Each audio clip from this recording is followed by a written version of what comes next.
વિદ્યાર્થી મિત્રો, હવે આપણે આગળ વધીએ છીએ. ગણિત ધોરણ 9 ચેપ્ટર 1 સંખ્યા પદ્ધતિ ભાગ 7. ચેપ્ટર 1 સંખ્યા પદ્ધતિ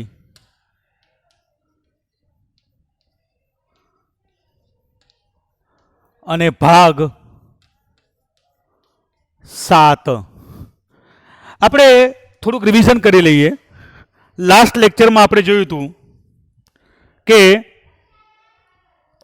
આધાર સરખા હોય અને ગુણાકાર હોય તો ઘાતનો સરવાળો, આધાર સરખા હોય વચ્ચે ગુણાકારની નિશાની હોય તો ઉપરની ઘાતનું સરવાળો, પહેલો નિયમ. બીજો નિયમ, આધાર સરખા હોય અને ભાંગાકાર હોય તો ઘાતની બાદબાકી, મોટા નામાંથી નાનું બાદ કરવાનું, મોટી ઘાતમાંથી નાની ઘાત બાદ કરવાની. રાઈટ. ત્રીજો નિયમ, આધાર ઉપર ઘાતની ઘાત હોય તો બંને ઘાતનો ગુણાકાર, આધાર ઉપર ઘાતની ઘાત હોય તો બંને ઘાતનો ગુણાકાર. ચોથો નિયમ, આધાર અલગ અલગ હોય અને ઘાત એક જ હોય તો બંને આધારનો ગુણાકાર. પાંચમો નિયમ, કોઈ પણ આધાર ઉપર શૂન્ય ઘાત હોય તો જવાબ હંમેશા શું આવે? 1. ખરેખર MCQમાં યાદ રાખવા જેવું છે. કોઈ પણ આધાર ઉપર ઘાત 0 હોય તેનો જવાબ શું આવે? 1. અને છઠ્ઠો નિયમ, કોઈ પણ સંખ્યા ઉપર ઋણ ઘાત હોય તો ઉપર જઈને ધન ઘાત થઈ જાય. આટલી વસ્તુ હતી. હવે સ્વાધ્યાય 1.6 અને છેલ્લું છે, આજે આપણે પતાવી દઈએ, પતી જ જશે, ધ્યાન આપો. દાખલો પહેલો.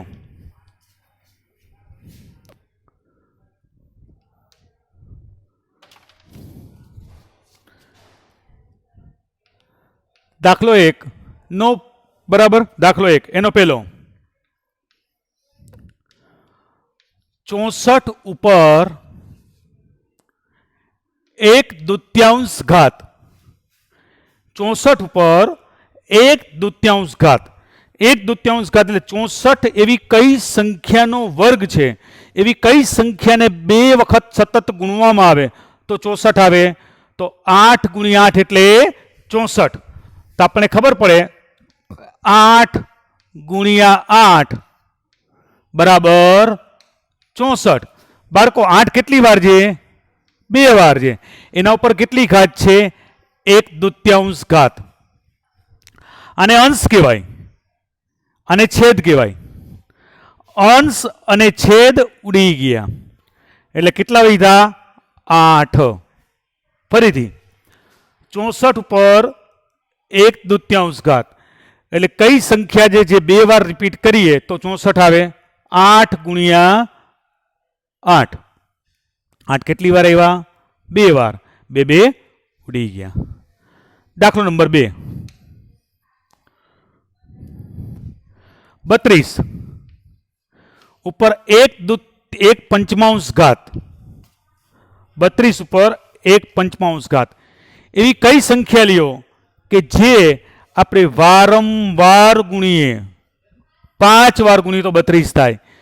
તો જો સૌથી પહેલા તો 1 તો ગમે તેટલી વાર 1 જ આવે. 2 2 4, 4 2 8, 8 2 16, 16 2 32 એટલે 2 છે એને 5 વાર ગુણીએ. 2 1 વાર, 2 વાર, 3 વાર, 4 વાર અને 5 વાર. જુઓ 2 2 4, 4 2 8, 8 2 16, 16 2 32 એના ઉપર 1/5 ઘાત. તો મિત્રો 2 ઉપર 5 ઘાત, એના ઉપર 1/5, બોલું છેદ એટલે છેદમાં 5 છે અને અંશ છે, અંશ અને છેદ ઉડી ગયા એટલે જવાબ કેટલો આવ્યો? 2. લખી નાખો. લાઈટ નથી એટલે કોઈ તકલીફ પડે તો વિડીયો કોમેન્ટ બોક્સમાં લખજો. ત્યાર પછી ત્રીજો દાખલો,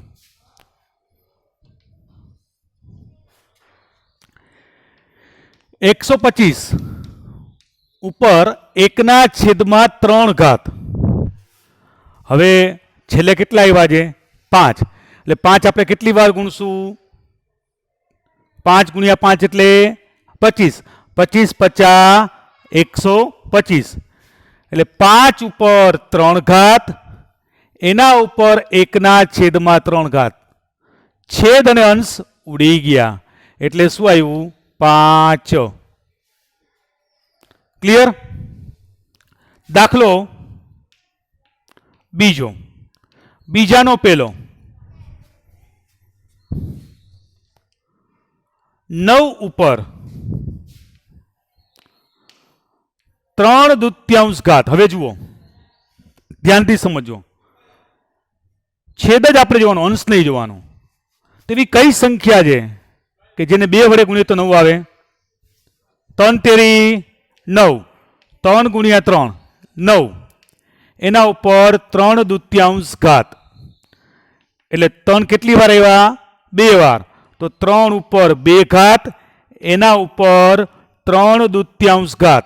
આ અંશ કહેવાય, આ છેદ કહેવાય. અંશ અને છેદ ઉડી ગયા. તો શું વધ્યું? 3 ઉપર 3 ઘાત. 3 કેટલી વાર આવશે? 3 વાર.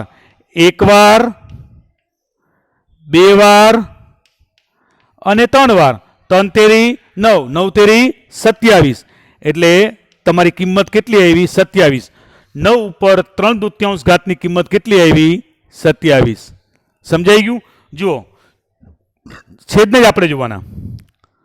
3 ઉપર 2 ઘાત, 3 તેરી 9 એટલે 3 ઉપર 2 ઘાત. અંશ અને છેદ ઉડી ગયા. 3 ઉપર 3 ઘાત, 3 1 વાર, 2 વાર, 3 વાર, એટલે 3 તેરી 9 તેરી 27. ત્યાર પછી નેક્સ્ટ 32 ઉપર બીજો દાખલો. 32 ઉપર 2/5 ઘાત. અહીંયા જો દાખલો જોયો, 32 ઉપર કેટલા હતા? 1/5 હતા. 32 કે નહીં? તો 2. તો હવે ડાયરેક્ટ 2 ઉપર 5 ઘાત. કેમ ભાઈ 2 ઉપર 5 ઘાત? 2 2 દુ 4, 4 દુ 8, 8 દુ 16, 16 દુ 32. એટલે 2 કેટલા? 1 વાર, 2 વાર, 3 વાર, 4 વાર અને 5 વાર આવ્યા. એટલે 2 ઉપર 5 ઘાત. પણ એના ઉપર કેટલા છે? 2/5 ઘાત. અંશ અને છેદ ઉડી ગયા. એટલે 2 ઉપર 2 ઘાત. એટલે 2 એક વાર, 2 બીજી વાર, એટલે 2 દુ 4. ક્લિયર? નેક્સ્ટ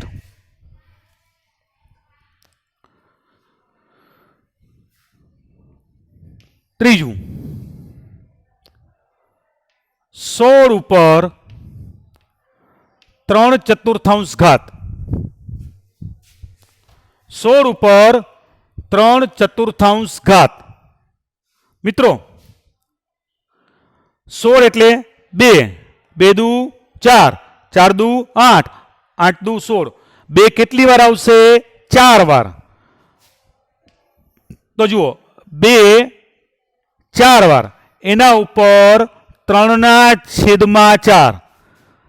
આ છેદ છે, અંશ છે. અંશ અને છેદ સરખા જ એટલે ઉડી ગયા. તો ઉપર શું વધ્યું? 2 ઉપર 3 ઘાત.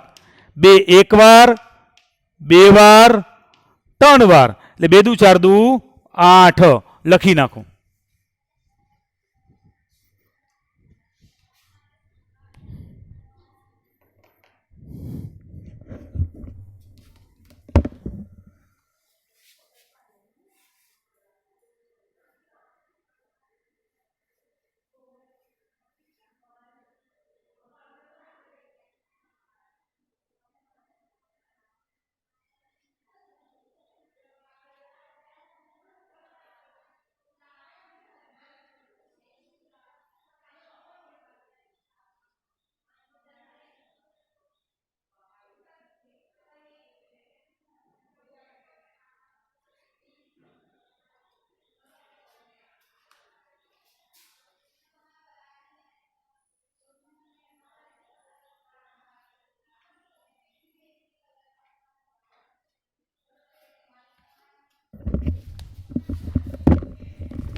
હવે ચોથો દાખલો, બીજાનો ચોથો, 125 એના ઉપર -1/3, કોઈ ટેન્શન નહીં. 5 છે તો 5 કેટલી વાર આવશે? 1 વાર, 2 વાર અને 3 વાર. 5 × 5 એટલે 25. 25 × 125. 5 ઉપર 3 ઘાત, એના ઉપર -1/3 ઘાત. 3 ઉડી ગયા એટલે 5 ઉપર -1 ઘાત. આપણે કીધું હતું કોઈ પણ સંખ્યા ઉપર ઋણ ઘાત હોય તો છેદમાં જાય, અંશ હોય તો છેદમાં જાય અને છેદ હોય તો અંશમાં જાય. એટલે આપણે છેદમાં મોકલી દઈએ. 1/5 ઉપર 1 ઘાત. કોઈ પણ સંખ્યા ઉપર 1 ઘાત હોય એટલે સંખ્યા એ જ આવે.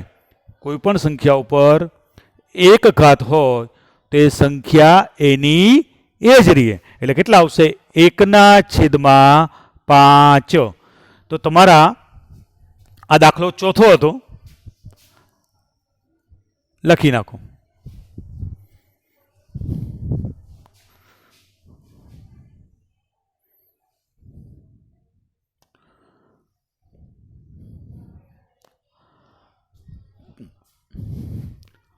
હવે દાખલો ત્રીજો લઈએ છીએ.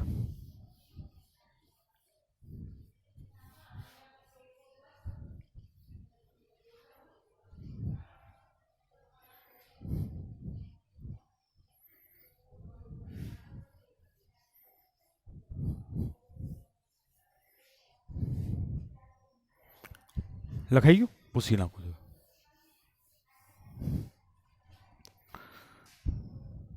જો દાખલો ત્રીજો, સાદું રૂપ આપો. દાખલો ત્રીજો, ત્રીજાનો પહેલો. 2 ઉપર 2/3 ટપકું એટલે ગુણાકાર જ કહેવાય. 2 ઉપર 1/5. બાળકો અને આમ લખાય, 2 ઉપર 2/3 ટપકું એને ગુણાકાર કહેવાય. 2 ઉપર 1/5. હવે જુઓ, આધાર કેવા છે? સરખા. આધાર આપણા સરખા છે, વચ્ચે ગુણાકારની નિશાની છે, માટે અંશનો સાથે સરવાળો. આધાર સરખા છે એટલે 2 ઉપર 2/3 વત્તા 1/5. આધાર સરખા હોય તો ઘાતનો સરવાળો. હવે જુઓ, 2/2, 5 દુ 10, 3 એકુ 3, 5 તેરી 15, 5 દુ 10, 3 એકુ 3, 5 તેરી 15. એટલે મિત્રો 2 ઉપર 10 ને 3 13, 13/15. ફરીથી આધાર સરખા હોય તો ઘાતનો સરવાળો. અહીંયા 3 પણ અવિભાજ્ય સંખ્યા છે, 5 પણ અવિભાજ્ય સંખ્યા છે. લસા લેવાનો, આનો આની સાથે ગુણાકાર. 5 દુ 10, 3 એકુ 3, 5 તેરી 15 એટલે 13/15. બીજો દાખલો લખવાનો સમય આપીશું. બીજો 1/3 ઉપર 3 ઘાત, એના ઉપર 7 ઘાત.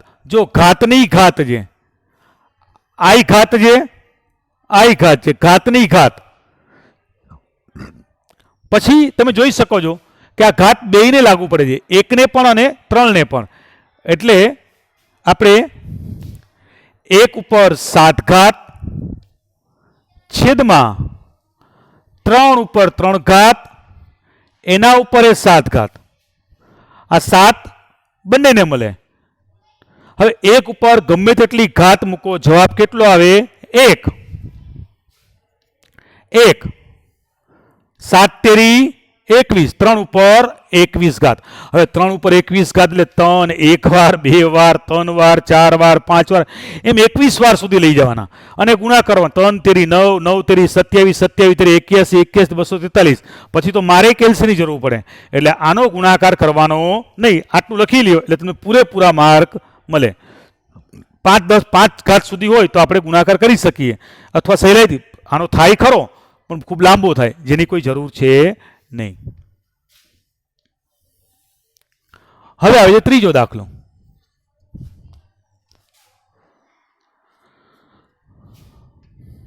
અગિયાર ઉપર 1/2 ઘાત 11 ઉપર 1/4 ઘાત. જો બાળકો આધાર સરખા છે, ભાંગાકાર છે, બાદબાકી કયું મોટું ને કયું નાનું. 1/2 એટલે એક રોટલીનો અડધો ભાગ, એક આખી રોટલી હોય એનો અડધો ભાગ એને શું કહેવાય? 1/2 અને 1/4 એટલે એક રોટલી હોય એનો ચોથો ભાગ અથવા એક પીઝા હોય એનો અડધો ભાગ અને પીઝા હોય એનો ચોથો ભાગ. તો કયો ભાગ મોટો? અડધો ભાગ. એટલે આ મોટા છે એટલે આ સંખ્યા અહીંયા જશે. ભાંગાકાર એટલે બાદબાકી. 11 ઉપર 1/2 ઓછા 1/4. આધાર સરખા હોય તો ઘાતની બાદબાકી. 4 એકુ 4 2 એકુ 2 4 દુ 8. ખરેખર લસા 4 આવે પણ ના આવડે તો આપણે આ સિસ્ટમથી 4 એકુ 4 2 એકુ 2 4 દુ 8 એટલે 11 બરાબર 4 માંથી 2 જાય તો 2 2/8. હજી તમે જોઈ શકો છો 11 બરાબર 2 4 દુ 8 2 2 ઉડી ગયા. ઉપર કાંઈ ના વધ્યું એટલે શું વધ્યું? 1. जिसका कोई नहीं उसका 1 ગણિતમાં અને 4 1/4. ફરીથી આધાર સરખા છે, ભાંગાકાર છે તો ઘાતની બાદબાકી. 1/2 માઇનસ 1/4. 4 એકુ 4 2 એકુ 2 છેદમાં 8 એટલે 11 બરાબર 2/8. તો 11 બરાબર 2 2 ઉડી ગયા એટલે 1/4. દાખલો નંબર 4.